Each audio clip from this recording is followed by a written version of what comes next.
Yeah, nigga, you ain't special. I treat your ass like everybody else. I do your ass like everybody else. I was doing better by myself. Okay, so before we get started, I just want to put out there for this disclaimer for the LGBT community. Okay, this might trigger something, and I don't want it to. Okay, so we gonna put it on safety, and I'm gonna say that I have nothing against nobody. Okay, this is just a story that I know. In a situation, she found out that her husband was going both ways, and she didn't know. This is where the story gets really interesting and real juicy, honey, because of the fact that how she found out. Y'all. Y'all, so Jeffrey is going to be one of the main characters, which is the husband. Loretta is one of my closest friends, as even up to this day. And she's going to be the wife in this story. Now, hopefully, this will not happen to you. And if it has, or if you're currently going through it, hopefully this will give you strength or some type of encouragement to push forward. Loretta actually thought this man was a whole package. And that's how it is sometimes. You meet a guy and that attraction is there. And especially when he's well-rounded and established, he has a great background, and he's fine. That's great. That's hard to come by, you know. So I don't blame you. You know, you jump into things because, well, you just figured that he gonna be a net. So Loretta met Jeffrey at a nice event that I was actually present. And I remember this night because of the fact that this silver long dress I had on, I had to take back. It was out of my budget range, and I had a receipt, girl. So I had to take the damn dress back because I needed to take care of some other things. But I did show up and show out. And Jeffrey stands at 6'2". He reminds me more of Sierra, like Sierra's old man. I would compare him to his bigger. He doesn't have the personality of Sierra's husband. You know, Sierra, my goodies, my goodies. Yeah, that's Sierra. But he does resemble the hair pattern, like that natural little Jerry curl going on, nice little low cut. Oh, you know what they say. Well, at least my mama always told me, if it's too good to be true, honey, you know it is. But this guy in particular was he was a charmer. I will say that, because he had me at first.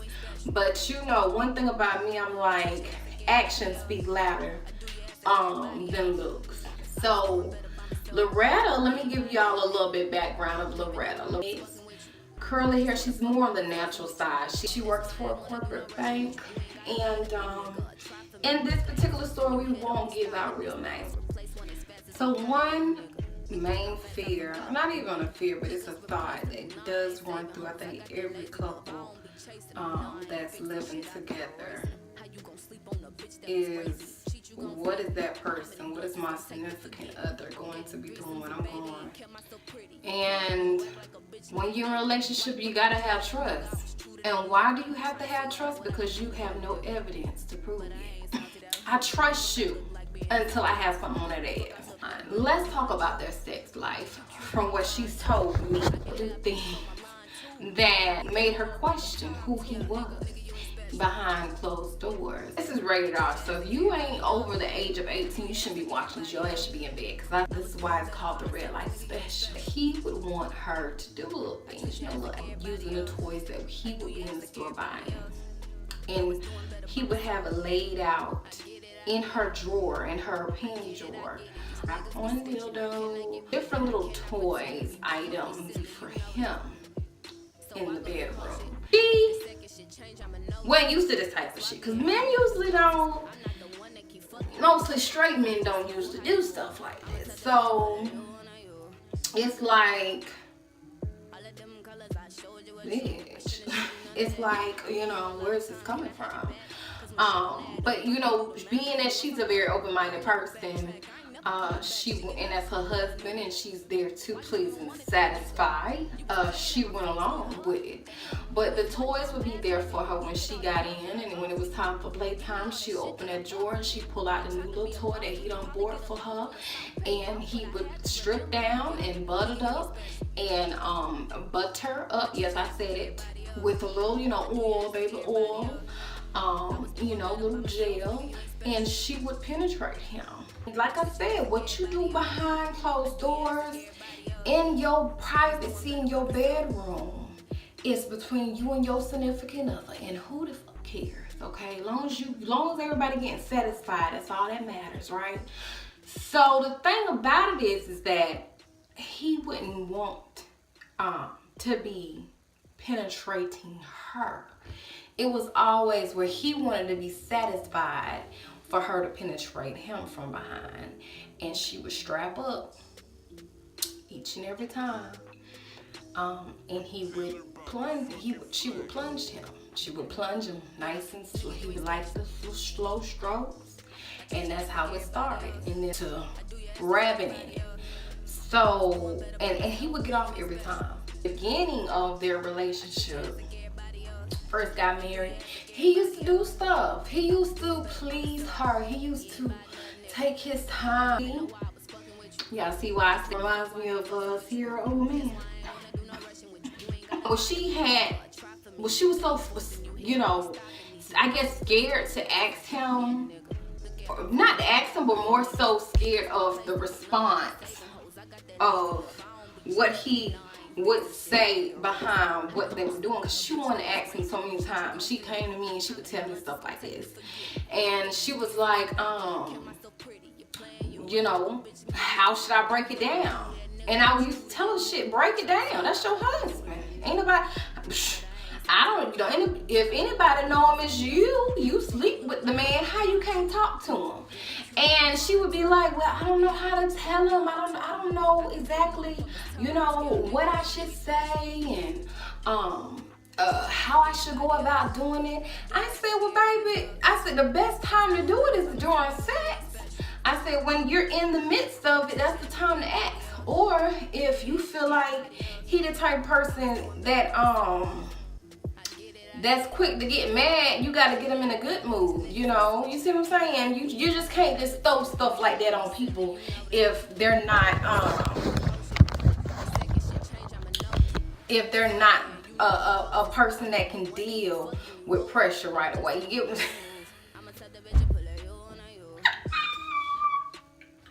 I'm sorry, y'all. I'm sorry. Okay, these were the signs that were there. These are signs, red flags. I know, one thing I know for sure is that when you put up a facade, it doesn't last very long. And I know for a fact, it probably was other signs before it got down to that, but she didn't read them quick enough. She was telling me that she had got off work. She came home because her mom had called her. Her mom actually she was in the hospital for whatever, I forgot what the reason why she was in the hospital. It was something where she was getting some type of surgery done. It was husband and texting him and let him know what was going on, but he never responded. So when she got home to see what was going on, because he was supposed to be at work, his car was home. So she gets there, she go upstairs, she changing, sees his car, so she's like, well, where the hell he at? Now the neighbor we'll call him Tonio, and Tonio has a wife and kids. The kids are close with their kid. She goes next door after she gets dressed. Daughter wants to answer the door. Hey, Miss Loretta. And she was like, hey, is your dad home? She's like, yeah, he's in here. You can come in. So she comes in. Girl says that her dad, Tonio, was in the den. She goes back upstairs, going back to do whatever she was doing. She's getting closer to the den. She's making a phone call to her husband. And her ringtone on her husband's phone go off. Phone going off. So he's going to the table to turn it off. Oh, there you go. I've been looking for you. She tells me that this is strike 2 for her because her husband, around this time, should be at work. And he's over at Tonio's house in the den. And Tonio was like shook, spooked. because he took the pillow and glided over his pillow. Now, why she came over there is just to give a message to Tonio, just in case, again, he wasn't able to get a message in time. Another damn red flag. How Tonio was sitting on the couch. They must have been sitting really close. Yeah, homeboys don't sit close like that. You just don't do that. Okay? Unless you're a secret homeboy. But that was strike 2.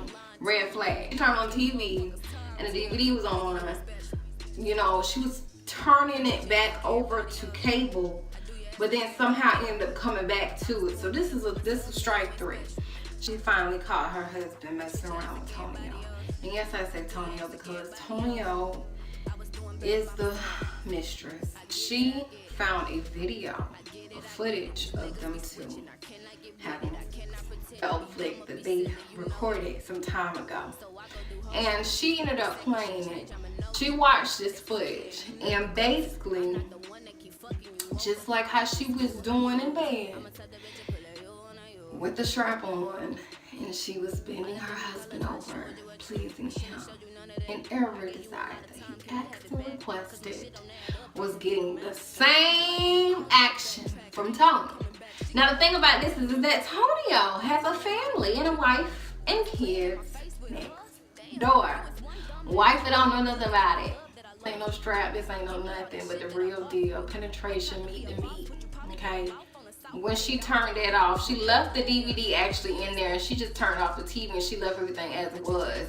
But she ended up jumping in the car and riding out to my house to break down every little detail that happened.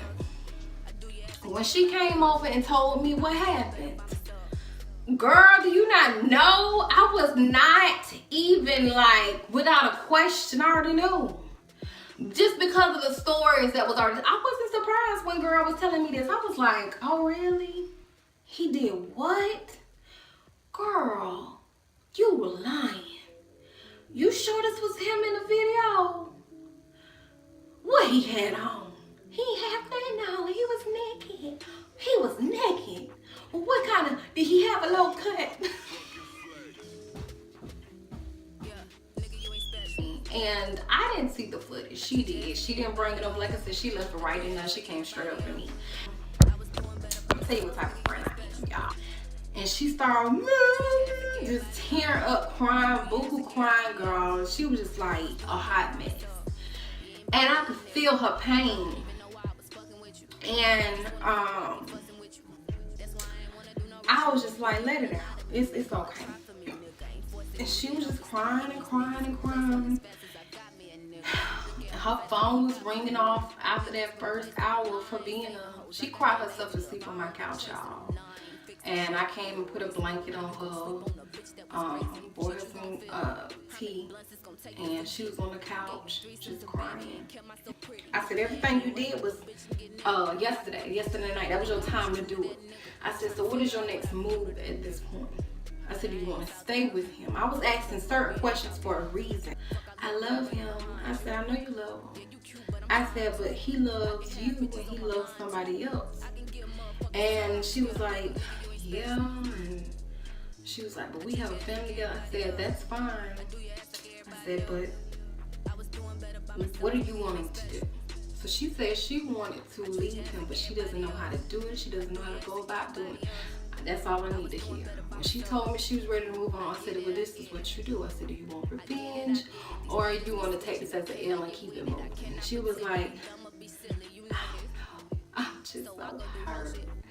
And I told her, I said, I know you hurt. I said, I know you hurt. I said, but one thing about revenge is that it makes you feel better.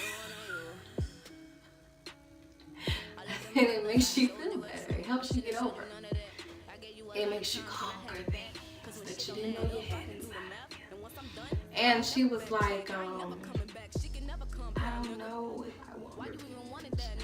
I was like, well, how are you feeling? Are you feeling angry? Are you feeling, I know you're feeling sad, but why do you feel sad? Do you feel sad because you feel like it was something that you did? And she was like, I don't know. Is it something I did? I said, no. I said, why would it be? Sexually, it has nothing to do with it. She's like, I don't know, maybe I wasn't getting bit. I said, honey, as long as you have a vajayjay downtown, as long as you got a vagina, I'm like, oh no, let me give it to y'all real. This is how I was talking to her. I said, as long as you have a feet down there, as long as you are a full grown ledge woman, I said, there is no such thing as not good in bed. I mean, he wasn't doing nothing to you every night. I said, no ma'am, there's no such thing as, you know, you're not being good in bed. So she was like, well, I'm ready. I know I'm ready to move on. I'm just done with him. So she was like, how could he betrayed me like that? I said, well, this is what you do. I said, you need to leave him. I said, if you don't want no revenge, that's fine, but what are you planning on doing? Are you planning on going to confront him about it? This is what you do. If you're going to confront somebody about their skeletons in the closet, because T-Shaw was in the closet, honey. So if you want to confront somebody about skeletons in the closet, you better be having a bag ready. You better be ready to leave out that door. Heck, you better already have everything out that door before you confront somebody, because you never know the reaction somebody can give you. You understand? I said, well, if you gonna confront him, you need to already have a plan A. That should be plan B after you've gotten everything done. While a lot of people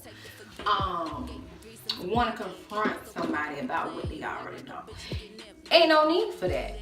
If they already know about themselves, you don't need to remind them of something they know about themselves. So I said, well, it's no need for that. I said, if you ready to move on and you don't want revenge, I would have selected Revenge Alex for 500. So the moral of this story is that you can never know somebody. You can never know somebody because of the fact that everything's not promised. So you might meet somebody and they might be one way one day and one way another, because of the fact that people can change on you and you won't even know it. Like I said, everything is not promised. So moral of the story is that you stay true to yourself. Self would never let you down. You understand me? You can love somebody, and there's nothing wrong with that. Love is beautiful. Relationships are beautiful. You know, being with another soul is beautiful. But you have to also know self and be self-reliant for self. You understand? Yeah, that's what I'm gonna say. I'm gonna leave it at that, y'all. I'm gonna leave it at that. So like, share this video. Also, again, comment below. Tell me you guys what your thoughts are. Tell me what you think. And make sure you subscribe to my channel as well, so you can stay tuned for future videos such as this one, honey. And if you're here for it, I am too. Thank you guys so much for watching the red light special. There's more to come, so you make sure you stay tuned for that. And again, this is your girl, the Lovely Rosa. Thanks.